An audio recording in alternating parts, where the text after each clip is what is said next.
Washington est devenu la cour de Néron, un empereur incendiaire, des courtisans soumis et un bouffon sous kétamine chargé de l'épuration de la fonction publique. Le sénateur Claude Malhuret n'a pas mâché ses mots envers Donald Trump et Elon Musk lors d'un discours devant le Sénat. Nous étions en guerre contre un dictateur, nous nous battons désormais contre un dictateur soutenu par un traître. Et cette séquence n'est pas passée inaperçue dans le monde anglo-saxon où elle devient virale. La vidéo a été traduite et partagée par plusieurs médias américains comme CNN. Politician Claude Malhuret delivered a speech during a general session in the French Senate, taking aim at US President Donald Trump and criticizing the United States' changing policy toward Ukraine. Arrêtez tout de suite ce que vous êtes en train de faire pour regarder l'intervention de ce sénateur français, a même titré le Huffington Post américain le 6 mars dernier. Dans ce discours de 8 minutes, le patron des sénateurs, les indépendants, tacle violemment Donald Trump après l'annonce de la suspension de l'aide militaire américaine à l'Ukraine. Le message de Trump est que rien ne sert d'être son allié puisqu'il ne vous défendra pas,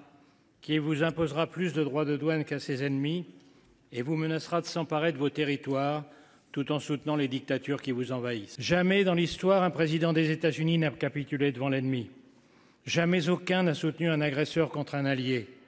Jamais aucun n'a piétiné la Constitution américaine, pris autant de décrets illégaux, révoqué les juges qui pourraient l'en empêcher, limogé d'un coup l'état-major militaire, affaibli tous les contre-pouvoirs et pris le contrôle des réseaux sociaux. Ce n'est pas une dérive illibérale, c'est un début de confiscation de la démocratie. Il y a 8 jours, au moment même où Trump passait la main dans le dos de Macron à la Maison-Blanche, les États-Unis votaient à l'ONU avec la Russie et la Corée du Nord contre les Européens réclamant le départ des troupes russes. 2 jours plus tard, dans le bureau ovale, le planqué du service militaire donnait des leçons de morale et de stratégie au héros de guerre Zelensky avant de le congédier comme un palefrenier en lui ordonnant de se soumettre ou de se démettre.